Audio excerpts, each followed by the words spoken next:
Alors, ce sujet ne nous laisse pas indifférents, et si la CCI a choisi cette thématique-là et a demandé à Fred Cavazza d'intervenir, c'est que nous, on croit beaucoup à l'impact des médias sociaux pour les entreprises, pour une raison très simple, c'est que depuis déjà de nombreuses années, on a l'arrivée du Web 2, l'arrivée des nouvelles technologies matérialise de manière concrète une vérité que tout le monde sait, c'est-à-dire que le business, c'est d'abord des échanges, et que sont les marchés si ce n'est des conversations. Et quand vous analysez ce que ça veut dire, les marchés sont des conversations, vous vous rendez compte du potentiel que représentent les nouveaux médias pour effectivement générer du business, générer des échanges avec des conversations organisées, structurées, entre personnes, puisque le business, c'est d'abord des relations interpersonnelles.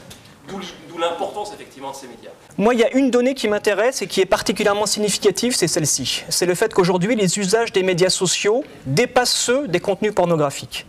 Et s'il y a bien une industrie qui ne rigole pas sur Internet, c'est l'industrie pornographique. Pourquoi? Parce qu'ils ont d'énormes enjeux, parce qu'ils dépensent des sommes colossales, parce qu'ils se brassent beaucoup d'argent. Mais malgré tout ça, aujourd'hui, en termes de temps d'usage et de temps d'exposition, c'est les médias sociaux qui ont réussi à prendre le dessus. Et ça, à mon avis, c'est un basculement qui est vraiment intéressant et vraiment important et vraiment significatif.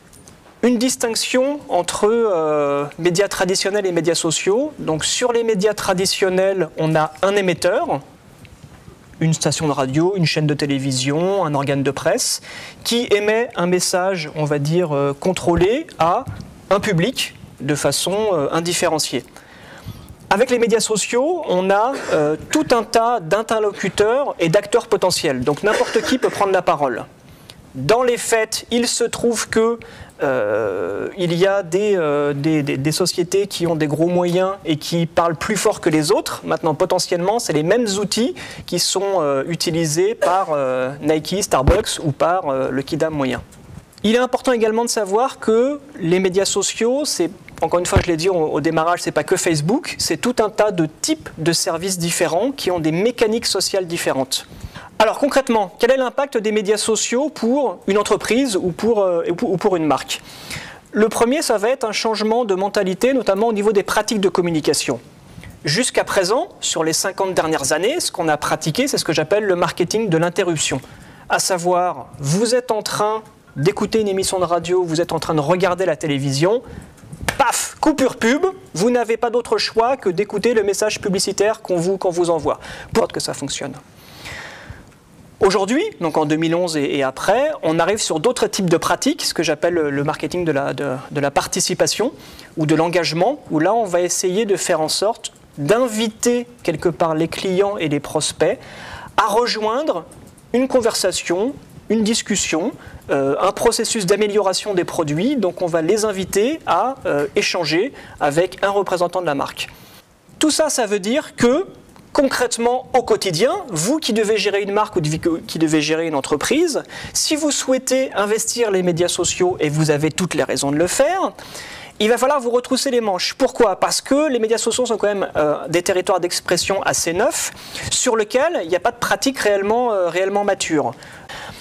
On va également avoir, dans les impacts des médias sociaux, un bouleversement du cycle de consommateur. Là, je vous ai mis, pour faire simple, les 4 grandes étapes du cycle de vie d'un consommateur.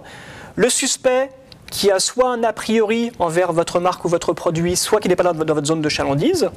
Le prospect qui, lui, n'a pas d'a priori et a un besoin latent ou reconnu.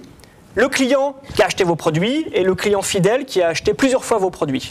Avec les médias sociaux, on va introduire une nouvelle étape intermédiaire que j'appelle l'interlocuteur. L'interlocuteur, c'est celui qui a un besoin identifié, qui est en train de se renseigner sur les produits à droite et à gauche, qui peut faire un relevé de prix, qui peut faire des comparaisons, mais qui va surtout avoir la possibilité d'entrer en discussion directe avec un représentant de la marque.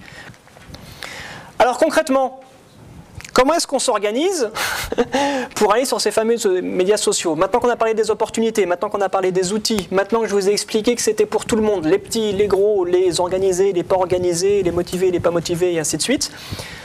Là, l'idée, ça va être de vous fournir en fait un processus en 6 étapes pour faire en sorte que vous puissiez planifier convenablement votre présence sur les médias sociaux et que vous puissiez surtout limiter les investissements et faire en sorte d'acquérir de l'expérience au fur et à mesure. L'échelle de temps que je préconise, moi, c'est 2 ans. Donc prévoyez à peu près 2 ans entre la première et la 6e étape pour pouvoir faire en sorte que vous ne dépensiez pas trop d'argent, que vous ne monopolisiez pas trop les ressources de vos employés, que vous puissiez petit à petit faire changer les mentalités en interne, faire en sorte que tout le monde dans votre entreprise comprenne l'intérêt autour des médias sociaux et que vous puissiez surtout intégrer petit à petit les médias sociaux dans vos processus quotidiens. Et donc première étape, écouter les discussions et faire en sorte que cette écoute s'inscrive dans le temps. Donc c'est ce que j'appelle monter une cellule de veille. Publier également un tableau de bord pour faire en sorte que l'ensemble des départements ou des services d'une entreprise soient au courant de ce qui se passe sur les médias sociaux. Et c'est également en profiter pour identifier ce que j'appelle les plateformes de référence. C'est les plateformes sur lesquelles il y a les discussions les plus intéressantes. Deuxième étape, à partir du moment où vous avez écouté tout ce qui se dit et analysé votre présence sur les médias sociaux, c'est de définir une stratégie. À partir du moment où vous avez écouté, où vous avez défini votre stratégie, c'est le moment d'être présent. Être présent, c'est quoi? Ça veut dire occuper le terrain, notamment en réservant des pseudonymes ou des comptes utilisateurs. Être présent, ça veut dire aussi créer des pages officielles avec le minimum d'informations, de préférence des informations à peu près à jour. Présent, ça veut dire aussi commencer à diffuser de l'information qui est déjà disponible. Donc si vous avez un fil de news sur votre site web, branchez-le sur Facebook ou sur Twitter ou sur un blog pour pouvoir commencer à avoir un minimum d'activité sur ces pages-là. Se tenir prêt, ça aussi c'est une étape importante. Se tenir prêt à quoi? Se tenir prêt à intervenir en cas de problème. Là, je parle de gestion de crise. Pourquoi? Parce qu'en 2011, la gestion de crise avec les médias sociaux, ça part beaucoup plus vite qu'avant. 5e étape, la prise de parole. Prendre la parole sur les médias sociaux, dans un premier temps, ça veut dire se choisir un porte-parole. Ça peut être une personne, ça peut être plusieurs personnes, ça peut être un personnage imaginaire, un avatar, peu importe, il n'y a pas de règle. L'important, c'est de faire en sorte qu'il y ait de la transparence. Donc vous pouvez tout à fait avoir une Sophie, un Philippe ou n'importe, ou un monsieur client. L'idée est de dire, on va essayer de capitaliser sur un porte-parole officiel. Ça veut dire également définir une charte de présence. La charte de présence, c'est quoi? C'est la charte qui régit les interactions entre une marque, une entreprise, et les membres d'une plateforme sociale. Et ça va être également mettre en place des indicateurs de suivi pour savoir si les réponses que vous apportez, elles sont percutantes, si elles sont écoutées, si elles sont relayées, et ainsi de suite. Dernière étape, la création communautaire. Rappelez-vous l'échelle de temps que je vous annonçais tout à l'heure, 2 ans entre ne pas être sur les médias sociaux et commencer à bâtir sa propre communauté. Donc ça vous laisse quand même le temps de vous habituer. Ça va être également de systématiser la voix retour dans vos campagnes. Vous faites une campagne d'affichage, vous faites une campagne de presse. Rejoignez-nous sur Facebook, venez discuter sur Twitter. Et la population interne. Impliquer la population interne, ça veut dire aller au-delà de le service marketing ou le service communication et d'essayer de faire en sorte que tout le monde se sente impliqué dans cette démarche-là, de se rapprocher des clients, des prospects et de cette dynamique collaborative. À retenir, chose importante, c'est qu'aujourd'hui, les clients, ils sont avant tout en recherche d'expériences à partager. Ça veut dire que tout au long du cycle d'achat et de réachat, ils vont être exposés à des contenus générés par les utilisateurs. Que ce soit des avis, des comparaisons, des évaluations, des conseils, des astuces, ce genre de choses.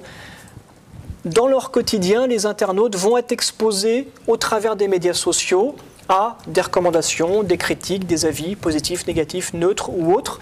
Donc ayez bien ça en tête. Le fait de dire qu'aujourd'hui sur les médias sociaux, ce n'est pas vous qui gérez votre marque, c'est la communauté.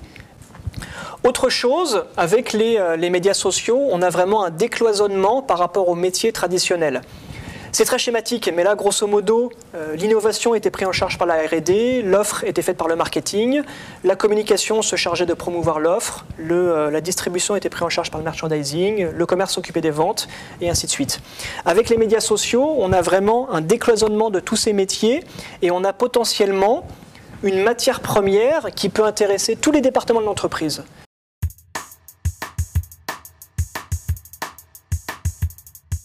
Oui, j'ai trouvé la conférence assez intéressante, surtout que nous, à Pentalogue, on utilise maintenant les réseaux sociaux depuis de nombreuses années.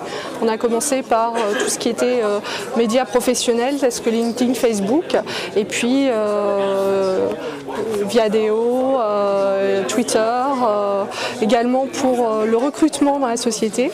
D'abord, c'est une chance d'avoir sur Orléans un blogueur aussi connu et qui a une telle notoriété sur la toile comme Fred Cavazza. Et puis d'adresser un panel complet pour les novices comme pour les déjà initiés à Facebook et autres réseaux sociaux. Et donc maintenant, à nous, à chacun des acteurs économiques de la région d'agir et d'être présent sur la toile. Pour avoir participé déjà hier matin avec un concours de calendrier à une conférence sur les réseaux sociaux, mais organisée par une société qui a l'habitude de travailler en web school, j'ai trouvé que les deux conférences étaient extrêmement complémentaires et en particulier j'ai trouvé des éléments intéressants pour une petite entreprise comme la mienne qui, n'a pas trop l'habitude de communiquer par ses moyens, n'a pas forcément non plus les équipes dédiées pour communiquer efficacement et au quotidien sur d'autres médias. L'intérêt de se faire accompagner par une agence, à mon avis, c'est de pouvoir demander à cette agence qu'elle crée au départ les structures, les pages, les profils, et qu'à partir de ce moment-là, elle accompagne une entreprise en formant les gens en interne pour qu'ils puissent interagir eux-mêmes avec leur propre communauté.